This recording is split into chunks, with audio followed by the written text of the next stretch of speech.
Review of baby girl Malayalam movie. దీన్ని ఈ Feb 12న Sony leave ఓటీటీలో రిలీజ్ చేశారు. తీరా చూస్తే తెలుగు డబ్ లేదు, ఓన్లీ హిందీ అండ్ మలయాళంలో స్ట్రీమ్ అవుతుంది. చాలా డిసప్పాయింట్ అయ్యా.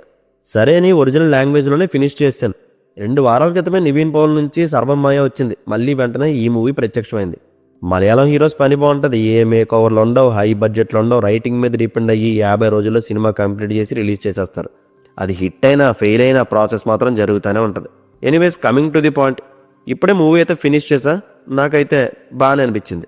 స్టార్ట్ అవడమే చాలా ఇంట్రెస్టింగ్ సినారియోతో స్టార్ట్ చేస్తాడు. అక్కడ నుంచి 2 గంటల సినిమాలో ఒక 1 అవర్ అంతా చాలా ర్యాసీగా పరిగెడుతుంది. హాస్పిటల్ నుంచి బేబీ గర్ల్ కిడ్నాప్ అవుద్ది. అది ఎవరు ఎందుకు చేశారనేది ఇన్వెస్టిగేట్ చేయడమే సినిమా కథ.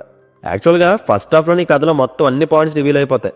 అంటే పాపని ఎవరు కిడ్నాప్ చేశారు, ఎందుకు చేశారు, అసలు వాళ్ళ మోటివ్ ఏంటి, దీనికి హాస్పిటల్లో ఉన్న అటెండర్ నివీన్ పౌల్కి కనెక్షన్ ఏంటి, ఇలా మొత్తం ఫోల్డర్స్ అన్ని దాదాపు ఓపెన్ అయిపోతాయి. ఇక్కడ వరకు చాలా బాగా నచ్చింది నాకు. కానీ ఒక డౌట్ కూడా ఉంది. అన్నీ తెలిసిపోయాక ఇంకా సెకండ్ హాఫ్లో ఏం చూపిస్తాడో వీడు అనుకుంటున్నా.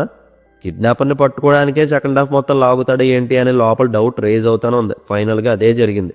కిడ్నాపర్ ఒక ఎమోషనల్ స్టోరీ పెట్టేసి పాపను పోగొట్టుకున్న వాళ్ళకన్నా కిడ్నాప్ చేసిన వాళ్ళ మీద కన్సర్న్ ఎక్కువ వచ్చేలా చేశారు.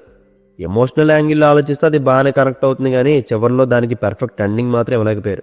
ఎక్కడైనా కన్నతల్లి అన్ని నెలలు మోసి కానీ ఆ నొప్పులు భరించి ముక్కు మొహం తెలియని వాళ్ళకి పాపని ఇచ్చేస్తుందా? సోది. కాకపోతే సారీ, ఇది చెప్పకూడదు అనుకున్నా కానీ తప్పదు, చెప్పాల్సి వచ్చింది. ఈ ఎండింగ్ మాత్రం అస్సలు నచ్చలేదు నాకు. బట్ ఎందుకు ఆమె అలా ఇచ్చిందో డైరెక్టర్ కన్విన్స్ చేయడానికి ఒక స్టోరీ పెట్టారు, కానీ దానికి నేను కన్విన్స్ అవ్వలేకపోయాను. సెకండ్ హాఫ్ కంప్లీట్ ప్రొడక్టబుల్ అయిపోయింది. ఎంతసేపు పోలీసులు కిడ్నాపర్ని పట్టుకోవడానికి చేజులు, సీసీటీవీలు అవి చెక్ చేయడం తప్ప పీకేదే ఉండదు. వెనక్కి వెళ్ళి ఆలోచిస్తే ఈ కథలో పోలీసుల రోల్ ఏంటో కూడా అర్థం కాలేదు. దాని తర్వాత వేస్ట్ క్యారెక్టర్ ఎవరిదంటే నివీన్ పౌల్ గారిది. ఆయన ఈ సినిమాని ఓకే చేయడం వల్ల ఏం కలిసి వచ్చిందో ఆయన్ని అడగాలి. మలయాళం హీరోలు అండర్ ప్లే క్యారెక్టర్స్ చేస్తారని తెలుసు, కానీ మరీ అందరికన్నా అండర్లో ఉండే రోల్స్ చేయడం చాలా స్ట్రేంజ్. అది కూడా నివీన్ పౌల్ గారు లాంటి పర్ఫార్మర్. ఇది అసలు ఎక్స్పెక్ట్ చేయలేదు. ఆ క్యారెక్టర్కి ఆయన కాస్టింగ్ కంప్లీట్ వేస్ట్. సినిమాలో ఆయన కన్నా మన అమూల్ డేవిస్ స్క్రీన్ టైం ఎక్కువ ఉంటుంది. Amal Davis and Lijomol Jose natural acting ఒక్కటే సెకండ్ హాఫ్ని సేవ్ చేసింది తప్ప రైటింగ్ వైజ్ వెతికితే చాలా బొక్క కనబడతాయి. మొత్తం రైటింగ్ లెట్ డౌన్ అయిపోయింది. బోర్ కాదు, కానీ ఫస్ట్ హాఫ్ ఇచ్చిన ఇంపాక్ట్ని కొంచెం కూడా వాడుకోలేదు. వాడుకొని సెకండ్ హాఫ్ని వేరేలా డీల్ చేసి ఉంటే one of the best emotional thrillers అయ్యేది. పాపను పోగొట్టుకున్న వాళ్ళ పర్స్పెక్టివ్ అయితే మొత్తానికి ఇందులో వదిలి దొబ్బారు. కానీ ఒక్క మాట, స్క్రీన్ ప్లే మాత్రం త్రూ అవుట్ టైట్గా ఉంటుంది. ఎక్కడ చూపు తిప్పుకోకుండా మాత్రం చూపిస్తారు, దానికైతే గ్యారంటీ ఇస్తా. బీజిఎం చాలా అడ్వాంటేజ్ దీనికి. అండ్ అడల్ట్ కంటెంట్ ఏం ఉండదు.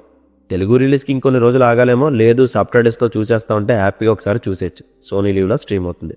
దీనికి నేను ఇస్తున్న rating 2.5 out of 5. See you in the next video. Take care friends. Thank you. Tata.